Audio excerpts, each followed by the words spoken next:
لاہور سمیت صوبہ بھر میں پنجاب پولیس سے جرائم پیشہ ملک دشمن عناصر کی سرگوبی کے لیے سرگرم عمل۔ پنجاب پولیس کی قتل، اغوا، برائے تاوان، زیادتی، ڈکیتی سمیت دیگر سنگین جرائم میں ملوث گینگز کے خلاف کارروائیاں۔ رواں سال کے دوران پنجاب پولیس نے 3280 گینگز کے 7981 خطرناک مجرمان گرفتار کر لیے۔ مجرمان کے قبضے سے 2 ارب 9 کروڑ 74 لاکھ سے زائد مالیت کا مال مسروقہ برآمد۔ مال مسروقہ میں گاڑیاں، موٹر سائیکلیں، موبائل فونز، سونا، مویشی اور نقدی شامل۔ مجرمان کے قبضے سے 1101 کلاشن کوف، 1970 رائفلز، 22768 پسٹلز برآمد۔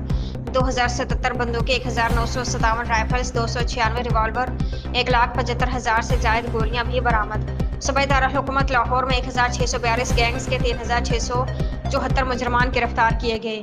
آئی جی پنجاب ڈاکٹر عثمان انور کی جرائم پیشہ افراد کے خلاف آپریشن جاری رکھنے کی ہدایت۔